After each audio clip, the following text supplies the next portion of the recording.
पागलों पर रिसर्च कर रहा था।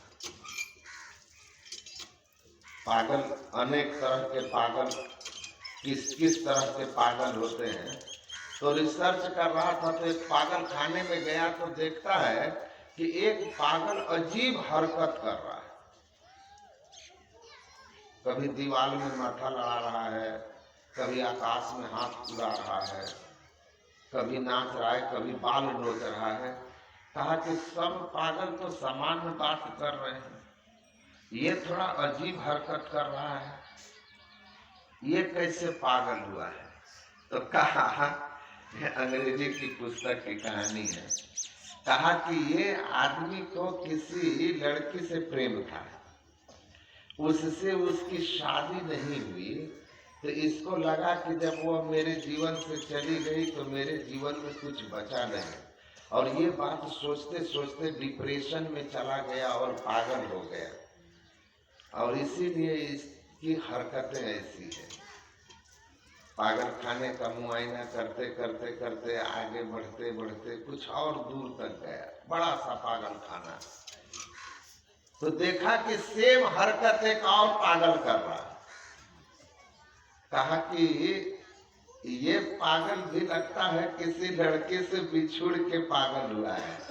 कहा नहीं नहीं नहीं, वो बात नहीं है। तब कहा जिस लड़के से वियोग के कारण वो पागल हो गया, उसी लड़की से इसकी शादी हो गई, या लड़की के व्यवहार से पागल हो गया, पागल हो गया। कहा कि अरे राम, कहा कि अरे राम के क्या बात है, यही सच्चाई है, यही सच्चाई है कि वस्तु प्राप्त जब तक नहीं हुई है तभी तक उसमें आपकी सुख बुद्धि है, और जब प्राप्त हो गई उसका असलियत सामने आ गया तो आप फिर पागल हैं। तो संसार में ऐसा ही है, जब तक अप्राप्त है तभी तक उसमें आपका महत्व बुद्धि है। जैसे प्राप्त हुआ तो संसार के विषय का यह स्वभाव है, नेचर है, प्राप्ति में और समाप्ति, प्राप्ति में समाप्ति, प्राप्त हुआ समाप्त हुआ, चाहना गई कामना गई, उसका महत्व खत्म हो गया। इसीलिए तो देखते हैं प्रेम विवाह वाले आपस में बहुत लड़ते हैं। क्यों? इसीलिए लड़ते हैं, ये सच्चाई है। जब तक शादी नहीं हुई है एक दूसरे में खूब अच्छा अच्छा बात रहता है, अब विवाह होने के बाद प्राप्ति हो गई है, उसके बाद असलियत सामने आता है। लड़की कहती है कह रहे तुम खैनी भी खाता है, हमको तो पता नहीं था। अरे भैया वो आधा घंटा में क्या खैनी खाता तुम्हारे सामने। अब जब तुम हमेशा साथ रहने लगोगे तब न तुम्हारा सब बुराई सामने आएगा। थोड़े देर के लिए तो लोग फेशियल लगा के आते हैं, थोड़ी पता चलता है सांवला है कि गोरा है। पार्टी फंक्शन में तो सब फेशियले में न देखिएगा, घर में न जाके पता चलता है मुंह धोने पर कि असली रंग क्या है। यही होता है, फेशियल उतर जाता है, हमेशा साथ रहते हैं, सब कमी सामने आने लगता है। वो कहता है लड़की को कि हम सोचते थे बहुत शांत रहती है, ये तो एकदम झगड़ालू है, अब न 24 घंटा साथ रहो पता चल जाएगा। तो उनके बीच में जब जितने एक दूसरे को लेकर सपने सजाए होते हैं, असलियत सामने आता है, सपना टूटने लगता है, तो दोनों एक दूसरे से सोचते हैं कि हम ठगे गए हैं। ऐसा नहीं है, लड़का सोच रहा होता है हम लड़की को मूर्ख बना दी, लड़की सोच रही होती है हमको मूर्ख बना दिया, और इसलिए प्राप्ति में समाप्ति है, स्नेह खत्म है, नकली चेहरा जो था दिख रहा था अब असली आया है, अब ढिसम ढासम चल रहा है, और बीच में कोई आ नहीं रहा है। क्योंकि भाई तुम गार्जियन का तो सुने नहीं हो, तो गार्जियन सोचता है कि तुम लड़ो, हम बैठ के भजुमन साथ बैठ के अपना भजमन सतगुरु कर रहा है, और तुम्हारे उधर ढोलक बज रहा है, धुड़ुम धड़ाम चल रहा है, उधर से बेलन फेंक रहा है, इधर से तकिया फेंक रहा है, चल रहा है। यही होता है। 199 प्रेम विवाह वाले, फाइटा फाइटी वाले। हम लोग तो रोज घूमते हैं, देश दुनिया देखते हैं।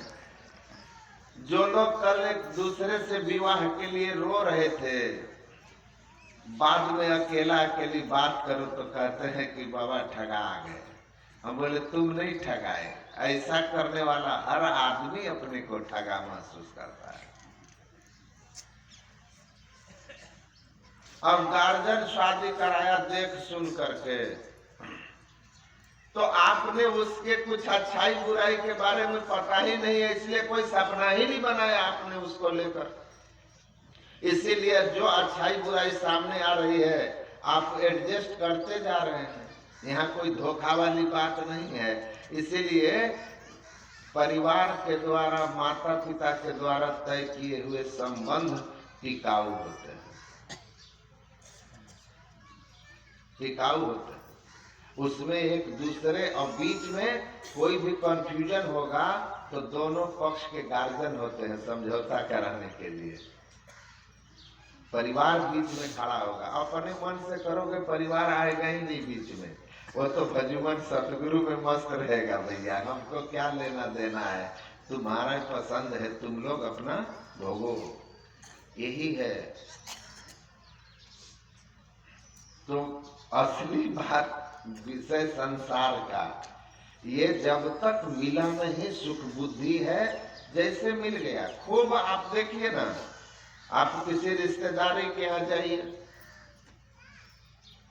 अब हम खुद अपनी बात बता रहे हैं। एक जगह गए थे, वो खिला रहे थे, खा लिया, पेट भर गया। उधर से एक आके करा, हमारे हाथ से तो आप लिए ही नहीं। मैंने कहा बाप रे बाप, इसके हाथ से तो अब भीतर जगह हो तब ना, भीतर जगह नहीं है। जब भूख थी तो रसगुल्ले में स्वाद था, अब भूख जब पेट भर गया तो अब रसगुल्ला में स्वाद है। स्वाद भूख की थी या स्वाद रसगुल्ले की? रसगुल्ले में स्वाद होता तो भूख के बाद भी स्वाद रहता, लेकिन पेट भरने के बाद कोई कहे एक रसगुल्ला आप हमारे हाथ से खा लीजिए तो लगेगा जहर दे रहा है। तो भूख की बात है, पेट भर गया, कहानी खत्म हो गई, लेकिन भूख फिर लग जाएगी। ये संसार है। इसीलिए भगवान कृष्ण कहते हैं इंद्रियों और विषयों के संपर्क से जो सुख मिलता है वो क्षणिक होता है, परिणाम में दुखदायी होता है। इसलिए ज्ञानी जन इंद्रिय भोग के पीछे भागते नहीं, आसक्त नहीं होते। पनीर बटर मिला खा लिए, और साग रोटी मिला खा लिए। अब मन में ये भाव रहे कि पनीर ही मिलता तो दुख पैदा कर लिए, साग रोटी का स्वाद खत्म हो गया। भूख पर ध्यान दीजिए, पनीर और साग को अलग साइड कीजिए, देखिए कितना सुखी हैं आप। तो ये अवस्था कैसे आती है? कहने से थोड़ी आ जाएगा। अपने मन की स्थिति को वहां पहुंचाना होगा। तो जब ध्यान विषय का होगा और उसका आप चिंतन, कोई विषय आपके इंद्रियों के संपर्क में आया और संपर्क में आते ही मन उस वस्तु का चिंतन शुरू कर दिया, तो समझिए कि चिंतन धीरे धीरे उस वस्तु की आवश्यकता पैदा कर देगा, आसक्ति पैदा कर देगी, फिर उसके बिना रहा नहीं जाएगा। अभी उससे हमको कोई लेना देना नहीं है, कुछ दिन बाद उसके बिना जीना मुश्किल हो जाएगा। तो अभी नहीं लेना देना तो कल क्यों जीना मुश्किल हो जाएगा? क्योंकि आसक्ति हो गई है, तो बड़ा कीमती लग रहा है, उसके बिना जीवन अधूरा लग रहा है, सारे बेकार जीवन लग रहा है। यही बात संत लोग कहते हैं, भैया जैसे कोई विषय नजर पर आए अब उसका ख्याल मन में आए, उस विषय को तत्क्षण वहां से निकाल देना। मन जैसे किसी विषय पर भागे वहां से तुरंत हटा देना। जह जह मन भग जाए ताहि तह तह तन से तत्क्षण फेरी फेरी ले आइए, लगाइए ध्येय में अपन। ध्यान करोगे सुखी हो जाओगे। चित्ते काग्रया यतो ध्यानम ज्ञान मुक्तम समुपजायते अतत् साधन मथो ध्यानम यथा वधु पदिश्यते न ध्यानम ध्यानमित्याहुर ध्यानम शून्यगतम मनः तत् ध्यान प्रसादेन सौख्यम मोक्षम न संशयः। पहली बात भगवान राम कह रहे हैं, चित्त की एकाग्रता एक बिंदुता में होती है और उस एकाग्रता से क्या होता है, ज्ञान और मुक्ति की प्राप्ति होती है। ज्ञान और मुक्ति। कौन सा ज्ञान?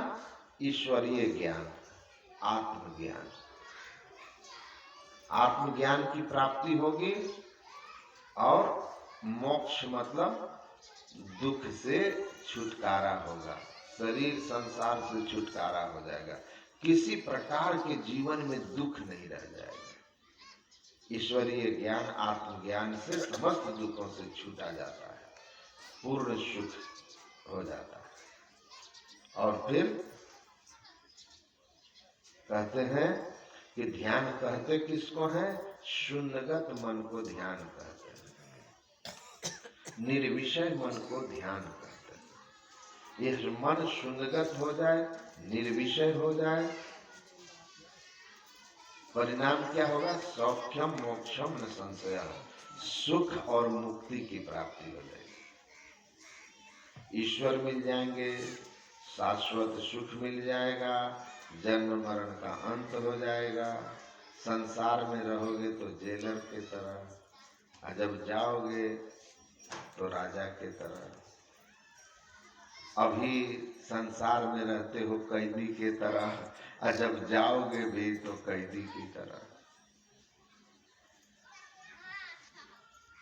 जेलर जेल में अपनी मर्जी से आता है,